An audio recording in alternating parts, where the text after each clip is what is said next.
Hey, everybody. It's Eddie from Tokyo. This is your cryptocurrency update from Japan, and I've got a lot of this and that about the digital asset XRP because despite the headwinds, and there are a lot of different headwinds coming this asset's way, it still is doing some amazing things, and I want to share that with you. First, though, we will need to look at this schedule with Brad Garlinghouse in a meeting with the Treasury.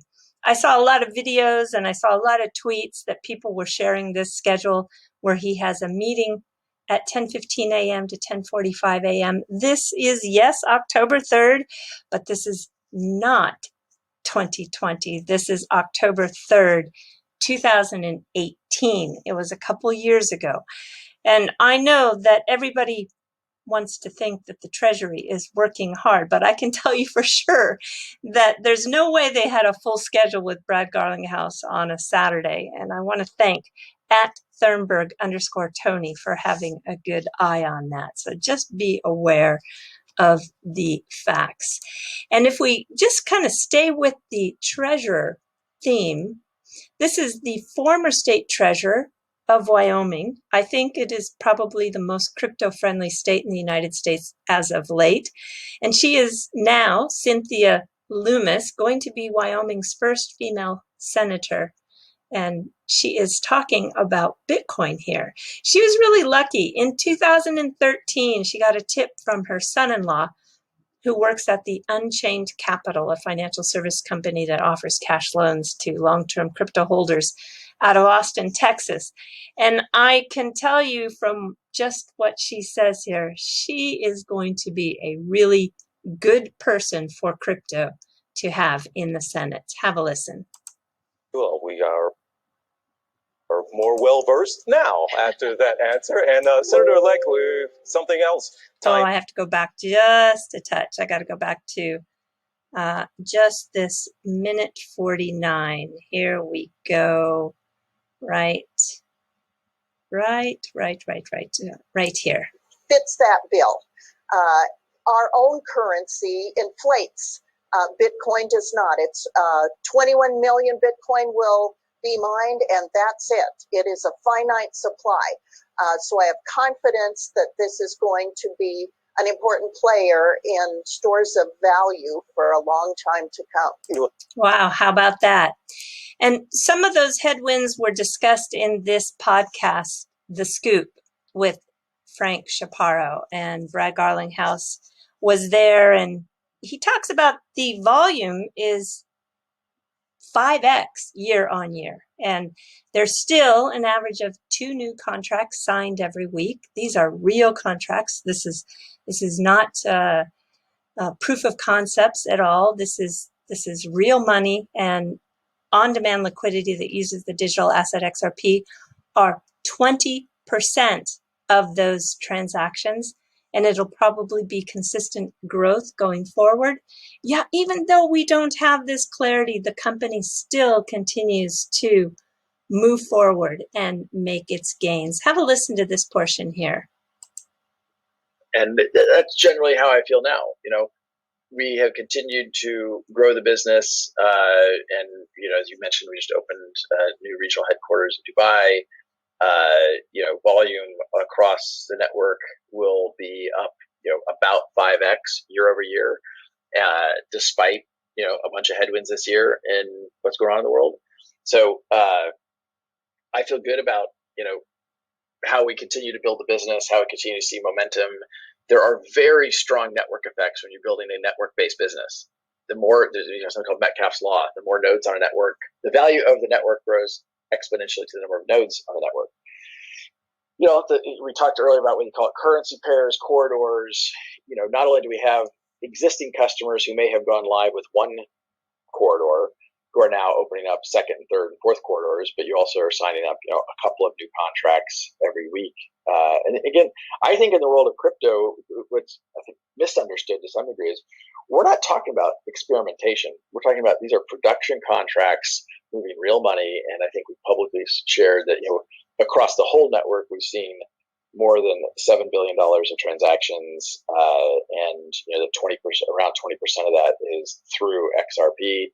And I think we're going to see the top line continue to grow at a very nice clip year over year. And I think we'll see probably the percentage of transactions flowing through XRP remain relatively consistent. So I'll just say Ripple is not going to be the first to file. We certainly won't be the last. And I feel great about the position we're in on that front. So you have to recognize that, yes, even though the company has had its setbacks with the SEC, and that hopefully will be resolved.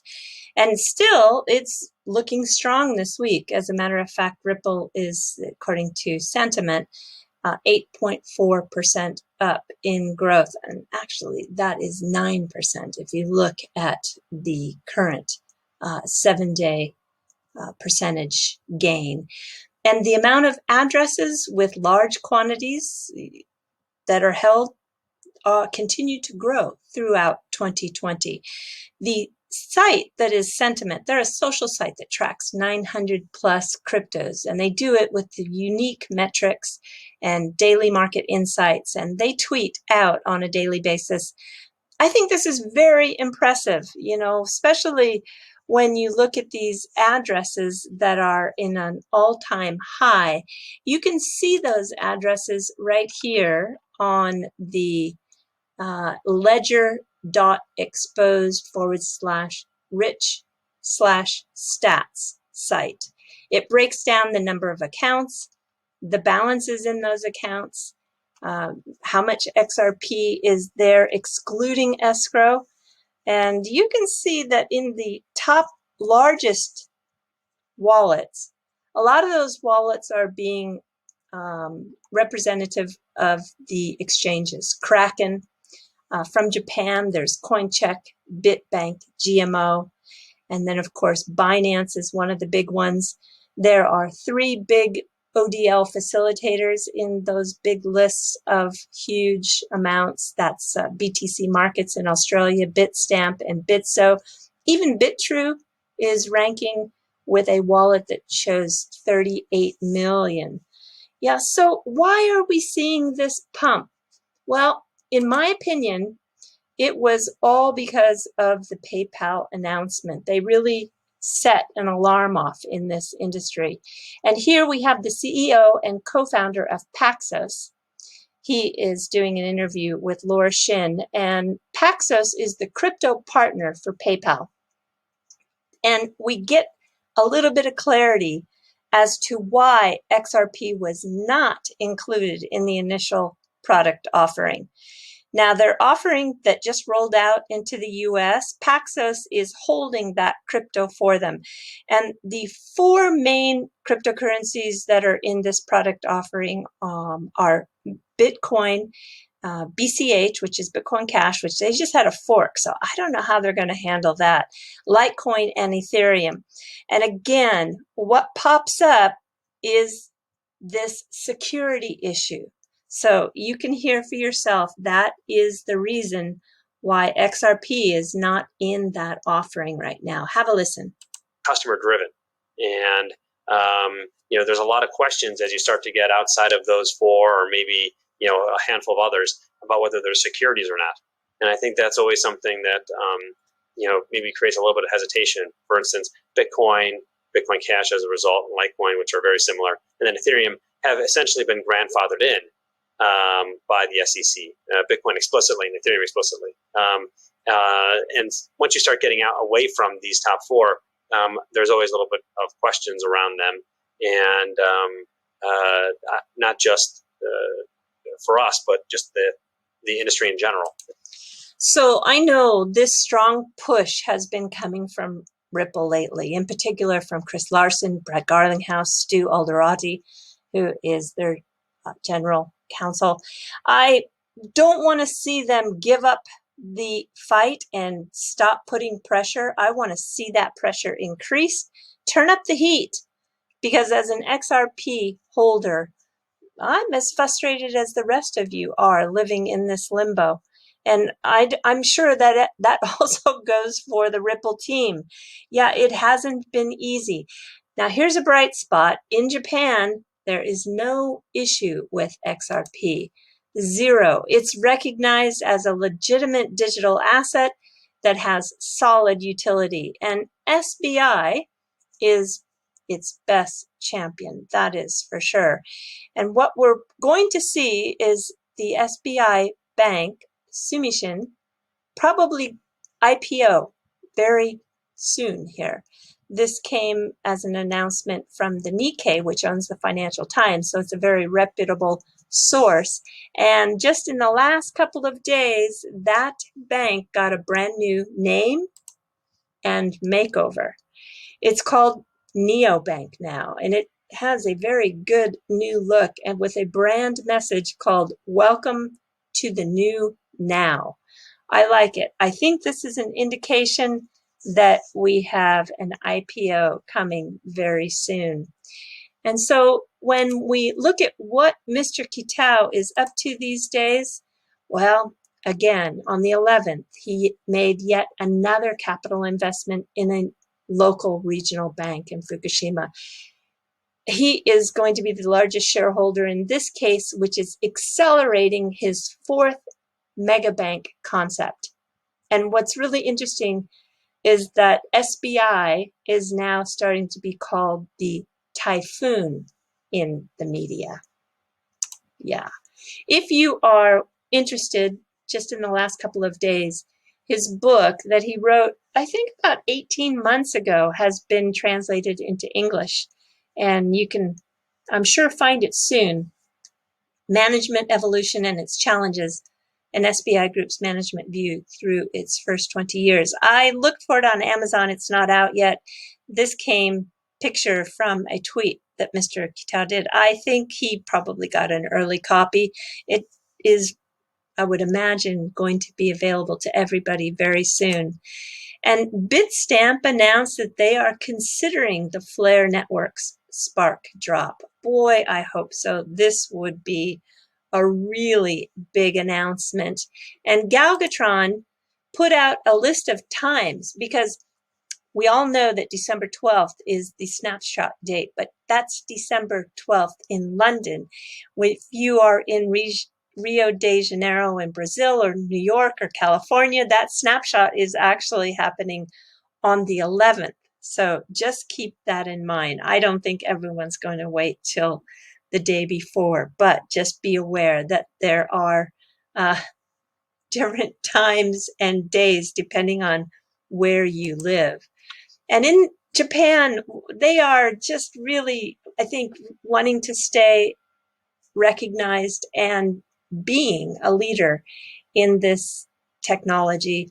They are going to take 100 people from the private sector combined with 400 people in the government to create a brand new digital agency.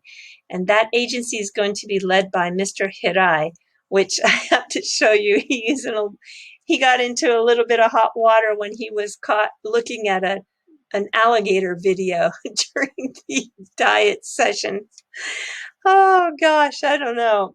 It's kind of funny. And then what's even funnier is that on the 11th, Tuesday here, he complained publicly that he wished he could go back to paper because he really hates holding this tablet. He says that it's just too heavy. So, how embarrassing, right? He's the head of the digital movement here and he's complaining about using a tablet. Oh, I don't know what to say. It's just, I feel embarrassed. And there is someone who I follow, another expat living here in Japan, and he lives near Kyoto, and he snapped this picture about 7 hours ago. And it is of a temple that was built in the year 1000, so the Heian period. Can you imagine? It is well known for its beautiful fall color, and this is a famous walkway in that area that of the temple grounds that really show off the color. But it's just starting to turn, because if you see here, this is what it looks like when it's in its full grandeur. It's just amazing, isn't it? And it is beautiful with the carpet of red leaves that occur from those maples. And if you're not going in the autumn, you'll be able to see the beautiful, beautiful varieties of moss that are there. I love moss. I love it. So depending on the season, you're going to get a different view and a different treat. This, of course, is spring with the weeping cherry blossoms. So pretty. All right, everybody. Yes, do take care. Sayonara for now. Bye-bye.